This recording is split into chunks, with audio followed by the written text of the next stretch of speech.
ہم قرآن پاک میں آنے والے مختلف نشانات کے بارے میں پڑھیں گے تاکہ ہماری تصحیح ہو سکے اور ہمیں آسانی ہو سکے۔ جو مختلف شبہات رہتے ہیں کہ اس پہ کیا کرنا ہے، رکنا ہے یا ٹھہرنا ہے یا سانس توڑنا ہے یا کیا، تو اس کے بارے میں السلام علیکم ورحمۃ اللہ وبرکاتہ۔ رموز اوقاف، رموز کے معنی ہے نشانات اور اوقاف کے معنی ہے رکنا، ٹھہرنا، ٹھہر جانا، یعنی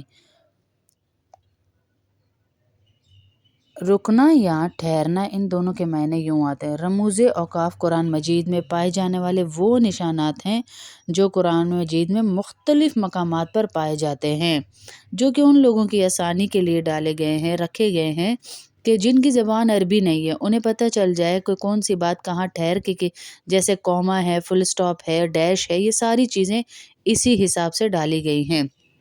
اکثر اوقات ہم غلطیاں کر جاتے ہیں، مثال کے طور پر جہاں پہ رکنا ضروری ہوتا ہے وہاں نہیں رکتے، اور جہاں ٹھہرنا ہوتا ہے وہاں نہیں ٹھہرتے، جہاں سانس توڑنا ہوتا ہے وہاں نہیں توڑتے۔ یہاں اب ہم انہی رموز اوقاف کی کلاس لیں گے، تذکرہ کریں گے جن کو ادا کرنا ضروری ہے، جو ہم نے آپ کو اس طرح لائٹس کے ذریعے سمجھایا ہے کہ وقف کرنا ہی کرنا ہے۔ اب ہم نے وہ وقف کے لائٹس کے ذریعے آپ کو سمجھایا ہے کہ وہ رموز اوقاف لکھے ہوئے ہیں سارے۔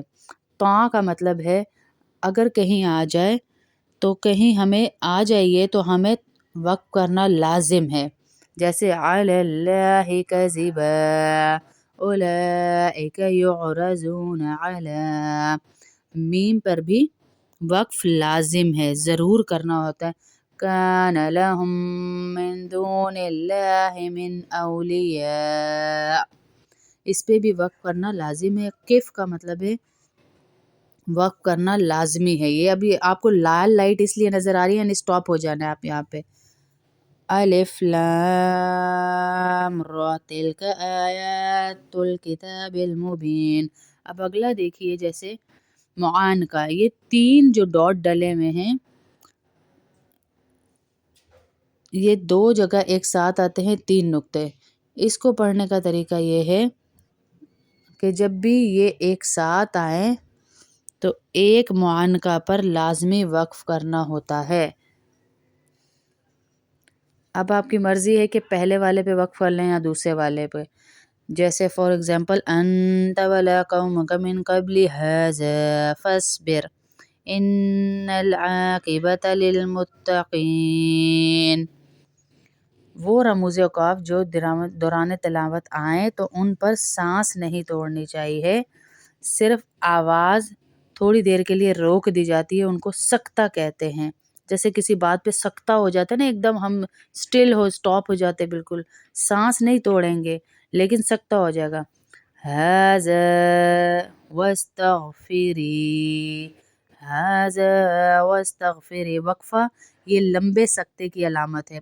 سانس یہاں بھی نہیں توڑے گا لیکن سکتے کے مقابلے میں تھوڑا زیادہ رکیں گے۔ واغفر لنا وارحمنا، واغفر لنا وارحمنا انت۔ سکتہ اور وقفہ دونوں میں سانس نہیں توڑتے، بس اپنی آواز تھوڑی دیر کے لیے روک لیتے ہیں۔ وہ رموز اوقاف جن پر ہمیں یہ انڈیکیشن ہوتی ہے اور ہمارے پاس اختیار ہوتا ہے کہ ہم اس پہ وقف کریں یا نہ کریں۔ جیم، ٹھہرنا بہتر اور نہ ٹھہرنا جائز ہے، ٹھہر بھی سکتے اور نہیں بھی۔ اِنَّا تَطَيَّرْنَا بِكُمْ لَئِن لَّمْ تَنْتَهُوا، اِنَّا تَطَيَّرْنَا لَكُمْ لَئِن لَّمْ تَنْتَهُوا،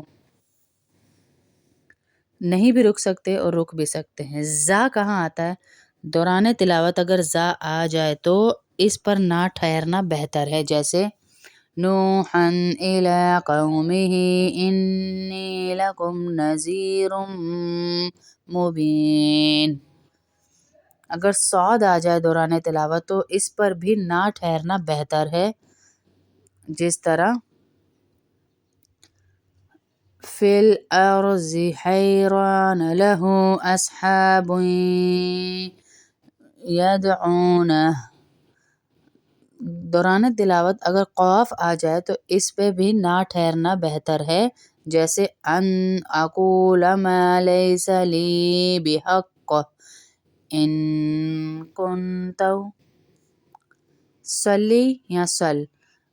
اگر دوران تلاوت آ جائے تو اس پہ بھی ٹھہرنا نہ بہتر ہے، جیسے وَسَخَّرَ الشَّمْسَ وَالْقَمَرَ كُلٌّ يَجْرِي وَسَخَّرَ الشَّمْسَ وَالْقَمَرَ كُلٌّ يَجْرِي۔ یہ وہ والے عبارے ہیں جن پہ بالکل بھی وقف نہیں کرنا چاہیے، بالکل وقف ان پہ نہیں کرنا چاہیے۔ کہیں پر اگر لا لکھا ہوا ہے، یہ رموز اوقاف میں سے وہ علامت ہے کہ اگر یہ تلاوت کے دوران آ جائے تو بالکل بھی نہیں ٹھہرنا چاہیے، وقف نہیں کرنا چاہیے۔ لیکن اگر یہ آیت کے اوپر آ جائے، جو گول سرکل سے بنا ہوتا ہے اس کے اوپر آ جائے تو پھر ٹھہرنا نہ ٹھہرنا جائز ہے، دونوں طریقے کر سکتے ہیں، بیچ میں آئے تو نہیں، جیسے من شیء انتم الا تکذبون، دوران آیا تو ہم نہیں ٹھہرے، اور اگر بیچ میں آیت ہوتی اور اوپر آ جاتا ہے یہ تو پھر قرآن پاک میں یہ عین جہاں لکھا ہوتا ہے اس کا مطلب ہے کہ رکوع کا مطلب ہے قرآن پاک میں جتنے رکوع ہیں وہ بھی پیچھے لکھ دیے گئے، اور رکوع کا تعین قرآن پاک کے لحاظ سے کیا گیا ہے، یعنی سر، پیٹ اور پیر۔ سر کا مطلب یعنی اوپر جو لکھا ہوا تھا نمبر، اس کا مطلب ہے سورت کا رکوع، اور پیٹ کا مطلب ہے اندر لکھا ہوا ایسی مقدار کا تعین جو کہ ایک مقدار میں بآسانی پڑھی جا سکے۔ پورے قرآن میں 540 رکوع ہیں، اور اس طرح اگر تراویح کے ہر رکوع میں ایک رکوع پڑھا جائے تو 27ویں شب میں ایک قرآن پاک ختم ہو سکتا ہے۔ 340 رکوع ہیں، 540 رکوع ہیں۔ اور وقف النبی جہاں پر آتا ہے، وقف آتا ہے، وقف النبی صلی اللہ علیہ وسلم، حضور صلی اللہ علیہ وسلم نے کہیں پر بھی اگر وقف کیا تھا، روایت کی روح سے یہ ثابت ہے کہ حضور صلی اللہ علیہ وسلم نے پڑھتے وقت، تلاوت کرتے وقت اس جگہ پر وقف کیا تھا جہاں پہ وقف النبی لکھا ہوتا ہے۔ وقف منزل یا وقف منزل بھی کہتے ہیں، منزل بھی کہتے ہیں اور وقف منزل بھی کہتے ہیں۔ جیسے حضرت جبرائیل علیہ السلام نے جہاں قرآن پاک اللہ کے نبی صلی اللہ علیہ وسلم کو سناتے ہوئے وقف کیا ہو اسے وقف جبرائیل بھی کہتے ہیں، وقف منزل بھی کہتے ہیں۔ وقف غفران قرآن پاک میں جہاں بھی آتا ہے وہاں رسول پاک صلی اللہ علیہ وسلم نے بھی وقف کیا اور تلاوت کے دوران مومنین کے لیے مغفرت کی دعا کی۔ تو جہاں پر ہمیں بھی یہ وقف غفران نظر آئے تو ہم وہاں پر مغفرت کی دعا کریں، صرف اپنے لیے نہیں، اپنے گھر والوں کے لیے نہیں، تمام مومنین کے لیے